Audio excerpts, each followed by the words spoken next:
A gathering of the tribe. Once upon a time, a great tribe of people lived in a world far away from ours. Whether far away in space or in time, or even outside of time, we do not know. They lived in a state of enchantment and joy that few of us today dare to believe could exist, except in those exceptional peak experiences where we glimpse the true potential of life and mind. One day, the elders of the tribe called a meeting. They gathered around, and one of them spoke very solemnly. "My friends," she said, "there is a world that needs our help. It is called Earth, and its fate hangs in the balance. Its humans have reached a critical point in their collective birthing, the same point our own planet was at 1 million years ago. And they will be stillborn without our help. Who would like to volunteer for a mission to this time and place and render service to humanity?" "Tell us more about the mission," they asked. "It is no small thing. Our shaman will put you into a deep, deep trance, so complete that you will forget who you are. You will live a human life, and in the beginning, you will completely forget your origins. You will forget even our language and your own true name. You will be separated from the wonder and beauty of our world and from the love that bathes us all.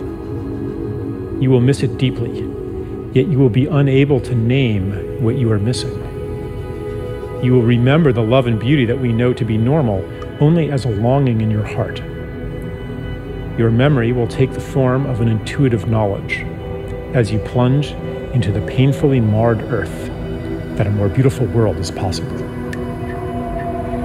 As you grow up in that world, your knowledge will be under constant assault. You will be told in a million ways that a world of destruction, violence, drudgery, anxiety, and degradation is normal. You may go through a time when you are completely alone, with no allies to affirm your knowledge of a more beautiful world. You may plunge into a depth of despair that we, in our world of light, cannot imagine. But no matter what, a spark of knowledge will never leave you. A memory of your true origin will be encoded in your DNA. That spark will lie within you, inextinguishable, until one day it is awakened. You see, even though you will feel, for a time, utterly alone, you will not be alone. We will send you assistance, help that you will experience as miraculous, experiences that you will describe as transcendent. These will fan that spark into a flame. For a few moments or hours or days, you will reawaken to the beauty and the joy that is meant to be. You will see it on Earth. For even though the planet and its people are deeply wounded, there is beauty there still, projected from past and future onto the present as a promise of what is possible and a reminder of what is real. After that glimpse, the flame may die down into an ember again as the routines of normal life there swallow you up. But after each awakening, they will seem less normal, and the story of that world will seem less real. The ember will glow brighter. When enough embers do that, they will all burst into flame together and sustain each other. Because remember, you will not be there alone. As you begin to awaken to your mission, you will meet others of our tribe.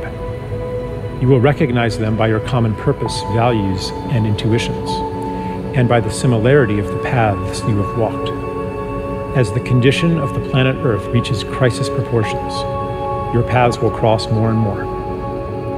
The time of loneliness, the time of thinking you might be crazy, will be over.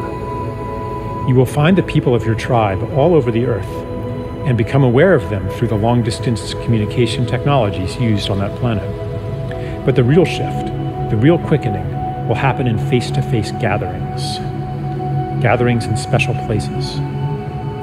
When many of you gather together, you will launch a new stage on your journey, a journey that, I assure you, will end where it begins right now.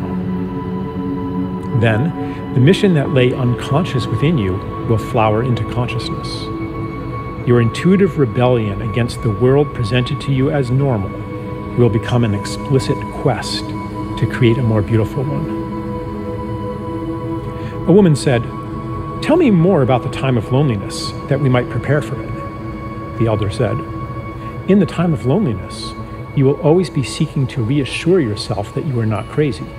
You will do that by telling people all about what is wrong with the world, and you will feel a sense of betrayal when they don't listen to you. You might hunger for stories of wrongness, atrocity, and ecological destruction, all of which confirm the validity of your intuition that a more beautiful world exists. But after you have fully received the help we will send you, and the quickening of your gatherings, you will no longer need to do that, because you will know. Your energy will thereafter turn toward actively creating that more beautiful world." A tribeswoman asked, "How do you know this will work? Are you sure our shaman's powers are great enough to send us on such a journey?" The elder replied, "I know it will work because he has done it many times before. Many have already been sent to Earth to live human lives and to lay the groundwork for the mission you will undertake now. He's been practicing. The only difference now is that many of you will venture there at once. What is new in the time you will live in is that you will gather in critical mass and will each awaken the other to your mission.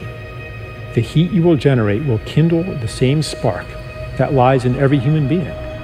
For in truth, each one is from a tribe like ours. The whole galaxy and beyond is converging on Earth, for never before has a planet journeyed so far into separation and made it back again. Those of you who go will be part of a new step in cosmic evolution." A tribesman asked, "Is there a danger we will become lost in that world and never wake up from the shamanic trance?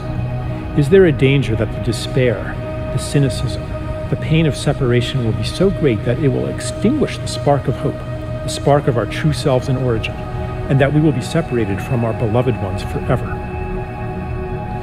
The elder replied, "That is impossible. The more deeply you get lost, the more powerful the help we will send you.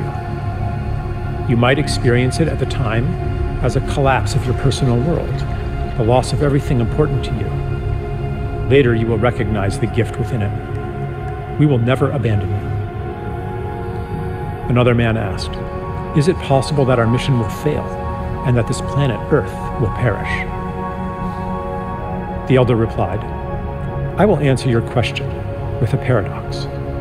It is impossible that your mission will fail, yet its success hangs on your own actions. The fate of the world is in your hands. The key to this paradox lies within you, in the feeling you carry that each of your actions, even your personal secret struggles, has cosmic significance.